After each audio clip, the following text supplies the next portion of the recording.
It was a quiet Thursday evening in Millbrook, Ohio, the kind of town where front doors were still left unlocked and kids biked home before the porch lights came on.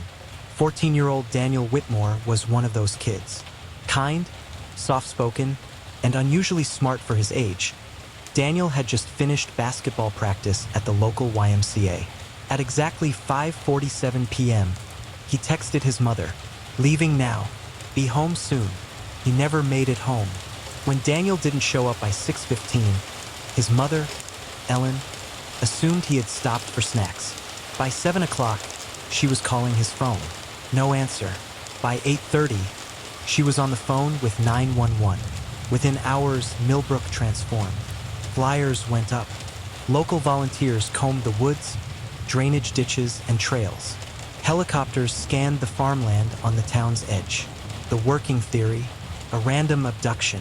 Daniel had no known enemies, no history of running away, just a smart, well-liked boy, gone without a trace.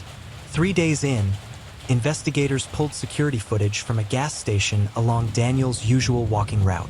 There he was, Daniel, at 6:02 p.m., walking alone. A hoodie, backpack slung on one shoulder. Calm. But what caught detectives' eyes wasn't Daniel. It was the man following him, exactly 30 seconds behind. Hooded, unidentified, no interaction on screen. But just after Daniel passed, the camera glitched. The man disappeared. The town braced for the worst. Then came the twist. Daniel's phone data, pulled on day 5, revealed something unexpected. He had deleted entire message threads days before his disappearance. Messages from someone saved only as R. More disturbing, in Daniel's school-issued Chromebook, police found a draft journal entry. It read, "If they knew what I know, they'd never let me go home alone." Detectives dug deeper. They identified R. Richard Tate, Daniel's former youth pastor. He had mentored Daniel during a church retreat 2 summers prior. Respected, married, father of 3. Richard admitted to staying in touch, but claimed it was harmless, until they checked his phone.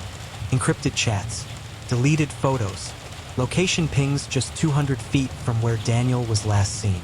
That's when police found a private storage unit registered in his name, one he never disclosed. Inside the unit, Daniel's backpack, his phone smashed but retrievable. A worn copy of the Bible with Daniel's initials inside. A tarp, rope, and blood. DNA matched Daniel. Richard was arrested that night. Richard Tate was charged with kidnapping, false imprisonment, and second-degree murder, though Daniel's body was never found.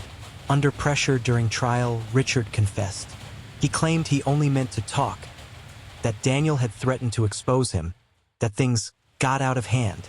In the courtroom, Daniel's mother wept silently as the man she once trusted was sentenced to life without parole. Millbrook would never be the same. Beneath the surface of its clean streets and polite smiles, it carried the weight of a boy who had secrets, a man who wore a mask, and a truth that nearly stayed buried. And in homes across the town, parents began walking their children home again, just in case. Daniel Whitmore vanished on a walk home, but it was the secret behind him that made the world stop and stare.